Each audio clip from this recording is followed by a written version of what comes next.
Life is so short. Coming from the Bosley.net. Welcome to the Adventures in Heels podcast. Adventures in Heels. I'm so excited to be here with you today. Hosted by Amanda Elkins. I've been a business owner for 5 years. I'm going to be really vulnerable with you guys in every episode. Curated specifically for savvy women with impeccable taste who want to have it all while owning their own business at the same time. Was I ready? No. Was I scared to death? Yes. But it's the best decision I ever made. Starting January 20th, new episodes available every other Monday following. Follow your dream. Available on iTunes, Stitcher, and thebosley.net. Yeah, it's going to be fun.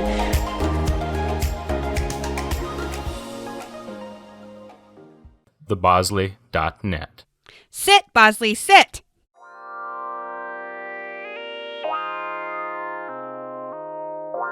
My man Junior on the motherfucking beat with some straight up heat. Kush Hayes Show. Kush Hayes Show. The Kush Hayes Show. The Kush Hayes Show.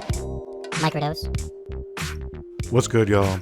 Kush Hayes here with another edition of the Microdose, Volume 2, Episode 2.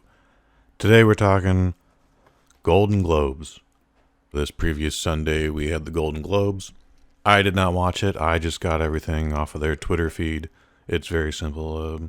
Maybe you love the pomp and circumstances and who wore what. I don't have time for that. I was busy editing something else. But I was able to follow along on Twitter, so I understand someone gave a funny speech. I understand the MC was rude to a bunch of people and everybody loved it. Whatever. I don't care. We're only going to be talking about movies. I don't know anything about the TV shows. I don't know anything about the TV shows that won. Couple surprises out of this. I mean, let's not go over who didn't get nominated. Everyone always has an opinion about that, or such and so should have been nominated for this as opposed to that. Let's not do that. Let's just talk about who was nominated and who the winners were out of those results. For instance, Once Upon a Time in Hollywood taking home the most awards that night, 3. Once Upon a Time in Hollywood taking home the most trophies, 3 trophies, including Best Comedy, Best Screenplay by Quentin Tarantino, and Best Supporting Act, and that went to Brad Pitt. Once Upon a Time in Hollywood is one of the few movies I haven't seen this year. I missed it due to an obligation I had to do, and there was just no time in the schedule to work this 10-hour day, see this 3-hour movie, and then go to bed and wake up for another 10-hour day, because it was just that cycle. And once we miss something opening weekend, it's pretty slim that we actually go back and see it. There are some exceptions to that, obviously, but then the spoilers and the non-spoilers started pouring in, and I didn't mind the spoilers for this one because it was just whatever. But everything about it, like I already felt like I had seen the movie. So, however, with this outcome, definitely have to go see Once Upon a Time in Hollywood. Other movies I have to see, I guess we have to go see a movie called Judy, and that was Renee Zellweger. She won Best Lead Actress in a Drama, or maybe just Best Lead Actress, I don't know. Judy is a biopic about actress Judy Garland. That's about all I know about it. Delightful surprise for me. Missing Link taking home the Best Animated Film. Of all the movies on that list, it made the least amount of money. It had the least amount of buzz going into it. Leica Studios, who are probably having a fantastic week at the office now. They have their little cult following. They're diehards, but that's it. They don't have the mainstream. So this was a huge pickup for them. They not only beat a How to Train Your Dragon sequel, which didn't do too bad, but it also beat 3 single billion-dollar worldwide makers from Disney. Pretty big feat, if you ask me. Of all the snubs, I would say J-Lo, Jennifer Lopez, got snubbed for Best Supporting Actress for Hustlers. Laura Dern ended up stealing her trophy. No disrespect to Laura Dern. Really good actress. Great actress, even. But yeah, I thought there was bigger depth in Jennifer Lopez's character as opposed to just what we would see in Marriage Story between her and Scarlett Johansson. Not a very complicated character, at least I didn't think so. Taron Egerton won for his portrayal of Elton John in Rocket Man. Very good. Very good movie.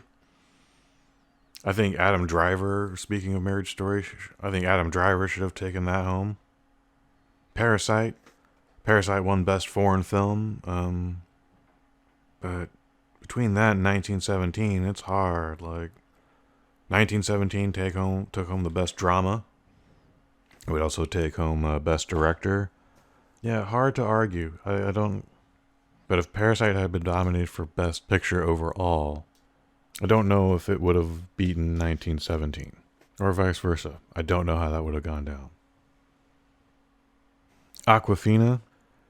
It was really a no contest. No disrespect to the other ladies nominated, but Awkwafina had the strongest performance in The Farewell. So when I saw the tweet with her photo pop up, yeah, almost like the Warriors went to the playoffs again. That was pretty exciting. The Farewell, definitely my favorite performance of Awkwafina by a lot. Fantastic story, fantastic cinematography. The grandmother is delightful. It made me miss my grandmother. If it doesn't make you miss yours, no, I hope you make peace with that.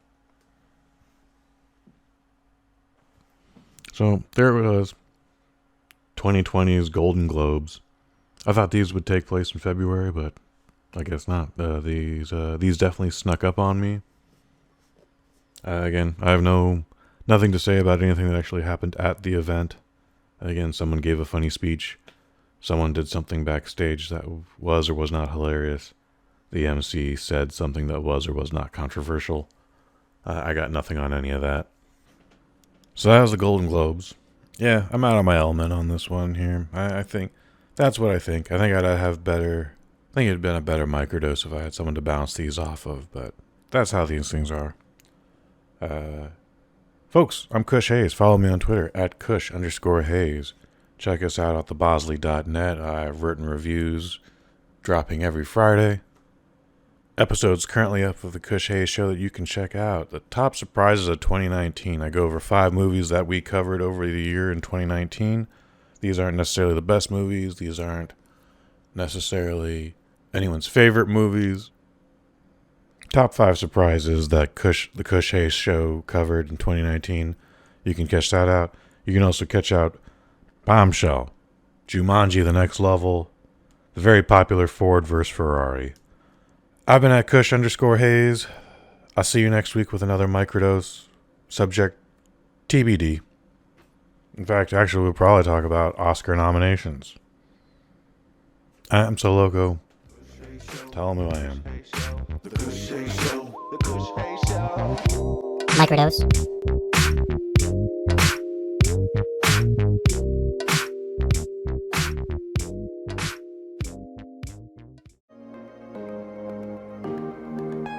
Life is so short. Coming from thebosley.net. Welcome to the Adventures in Heels podcast. Adventures in Heels. I'm so excited to be here with you today. Hosted by Amanda Elkins. I've been a business owner for 5 years.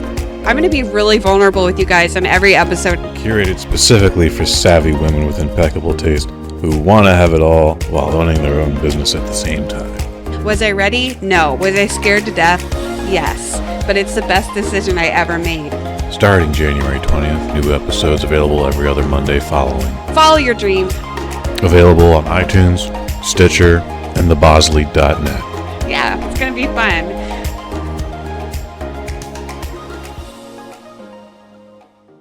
thebosley.net. Sit, Bosley, sit.